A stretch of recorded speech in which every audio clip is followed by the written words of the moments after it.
اچھا مفتی صاحب، عملیات کے ذریعے کیا پسند کی شادی ممکن ہے؟ کوئی من چلا نوجوان آپ کے پاس آیا ہو، کوئی دل جلی لڑکی آپ کے پاس آئی ہو کہ جی میں فلاں جگہ پہ شادی کر سکتی ہوں، اور آپ نے اس کو کوئی وظیفہ بتایا ہو اور اس کا کام ہو گیا ہو، ہمارے ناظرین کو کوئی مختصر سا کوئی ایسا وظیفہ بتا دیں کہ جو ان کے لیے کرنے کے لیے بھی آسان ہو اور ان کا یہ مسئلہ بھی حل ہو جائے؟ دیکھیں، اس طرح کے کیس تو بہت آتے ہیں، بہت دل جلے بھی آتے ہیں، بہت من چلے بھی آتے ہیں، رونا بھی روتے ہیں، محبت کا اظہار بھی کرتے ہیں. لیکن جیسے آپ پوچھ رہے ہیں نا کہ مختصر سا اور آسان سا، دیکھیں محبت آسانی کے ساتھ نہیں ملتی، اور پسند کی شادی بھی آسانی کے ساتھ نہیں ہوتی. اس کے لیے محنت اور مشقت کرنی پڑتی ہے. بہت سارے واقعات ہوئے ہیں. میری چونکہ عادت نہیں ہے کہ میں لوگوں کو بتاؤں کہ فلاں میرے پاس آیا تھا، اس کا یہ کام تھا اور میں نے کر دیا، یا مجھے کوئی کمنٹ کرے اور میں اس کو سکرین پہ لا کے اس کا جواب دوں. نہیں، لوگ آتے ہیں، مشاورت بھی کرتے ہیں، وظائف بھی پوچھتے ہیں، اعمال بھی کرواتے ہیں، اور ایک سلسلہ چلتا رہتا ہے. راز کی باتیں راز میں ہی رکھی جاتی ہیں. اگر کسی کے ساتھ یہ صورتحال پیش آ گئی ہے کہ اس کا محبوب اس سے روٹھ گیا ہے اور وہ اس سے شادی کرنا چاہتا ہے، تو سب سے پہلے تو یہ دیکھا جائے گا کہ برابری بھی ہے یا نہیں، ٹھیک ہے، کف بھی ہے یا نہیں. اگر ہے تو شریعت کی طرف سے بالکل کیا جا سکتا ہے محبت کا عمل. شادی ایک جائز عمل ہے، کرنا چاہیے. بہت سارے اعمال ہیں. ایک عمل جو آزمودہ ہے، اگر خود کرنا چاہیں ناظرین تو میں ان کو بتاتا ہوں.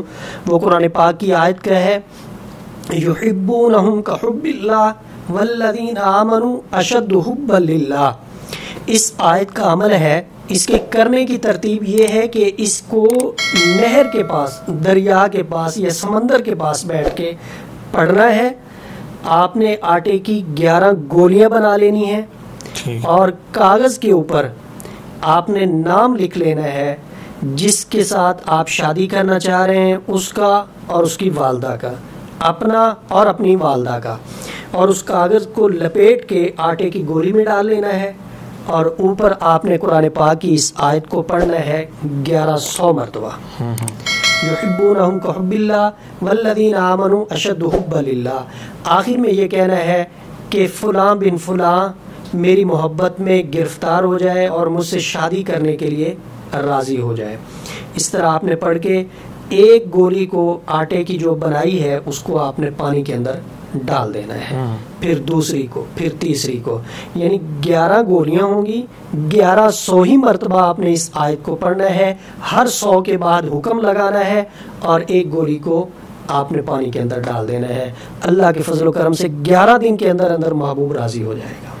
نہیں مفتی صاحب، اس عمل کے ذریعے محبوب راضی تو ہو جائے گا، لیکن اس کو غلط مقاصد کے لیے بھی تو استعمال کیا جا سکتا ہے، یا صرف یہ نکاح کی صورت میں ہی ممکن ہے کہ نکاح کی بھی نیت ہونی چاہیے؟ دیکھیں، ہر چیز میں نا 2 عنصر پائے جاتے ہیں، خیر کا بھی اور شر کا بھی. آپ پہ ہے کہ آپ اس کو خیر کے لیے استعمال کرتے ہیں یا شر کے لیے استعمال کرتے ہیں. یہ عمل افیکٹو مؤثر کب ہوگا؟ خیر کے لیے بھی ہو سکتا ہے، خیر کے لیے بالکل خیر کے لیے، شادی کی نیت سے آپ اس کو شر کے لیے یہ عمل، شر کے لیے اگر آپ کریں گے تو آپ الجھ جائیں گے، آپ جو ہے نا مصائب کے اندر. نہیں، وہ اس طرح ہوتا ہے نا، نوجوان آ جاتے ہیں جی مصعب ہم نے تو وہ کیا تھا جی، عمل کیا تھا، وہ تو کام نہیں کیا. وہ پھر وہ اس کی صورت یہی ہو سکتی ہے کہ اس میں اگر کوئی شر کا اندیشہ ہو. دیکھیں، جب آپ عمل شروع کر رہے ہیں یا آپ عمل کی اجازت لے رہے ہیں تب آپ کی نیت اور ہے، جب آپ اس کو کر رہے ہیں تب آپ کی نیت اور ہے. عمل ایسا نہیں کرنا. نیک نیتی اور بد نیتی دونوں ہی اثر انداز ہوتی ہیں عملیات پہ. بالکل ہوتی ہے، بالکل ہوتی ہے.